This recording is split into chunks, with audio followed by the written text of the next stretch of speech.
بسم اللہ الرحمن الرحیم۔ یہ لوگ کس چیز کے بارے میں سوال کرتے ہیں؟ ایک بڑی خبر کے بارے میں جس میں وہ اختلاف کر رہے ہیں۔ ہرگز نہیں، عنقریب وہ جان لیں گے۔ پھر ہرگز نہیں، عنقریب وہ جان لیں گے۔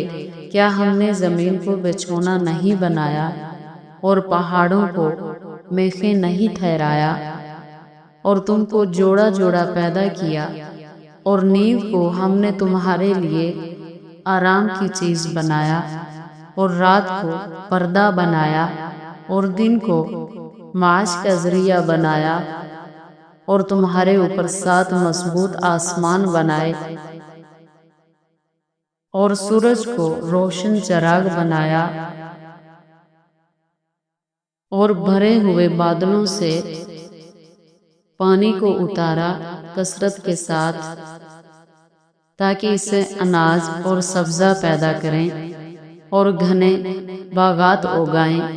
بے شک فیصلے کا دن مقرر ہے، جس دن سور پھونکا جائے گا تو تم لوگ فوج در فوج آؤ گے، اور آسمان کھول دیا جائے گا، اس میں دروازے ہو جائیں گے، اور پہاڑ چلائے جائیں گے تو وہ ریت ہو کر رہ جائیں گے۔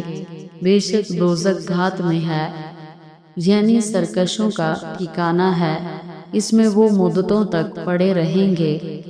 وہاں نہ ٹھنڈک کا مزہ چکھیں گے اور نہ ہی پینا نصیب ہوگا، مگر گرم پانی اور بہتی ہوئی پیپ۔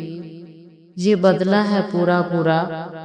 یہ لوگ حساب آخرت کی امید نہیں رکھتے تھے اور ہماری آیتوں کو جھوٹ سمجھ کر جھٹلاتے تھے، اور ہم نے ہر چیز کو لکھ کر ضبط کر رکھا ہے۔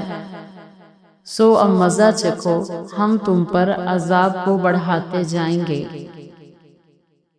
بے شک پرہیزگاروں کے لیے کامیابی ہے، یعنی باغات اور انگور ہیں، اور ہم عمر نوجوان عورتیں ہیں، اور شراب کے چھلکتے ہوئے گلاس ہیں۔ وہاں نہ بیہودہ بات سنیں گے، نہ جھوٹ سنیں گے۔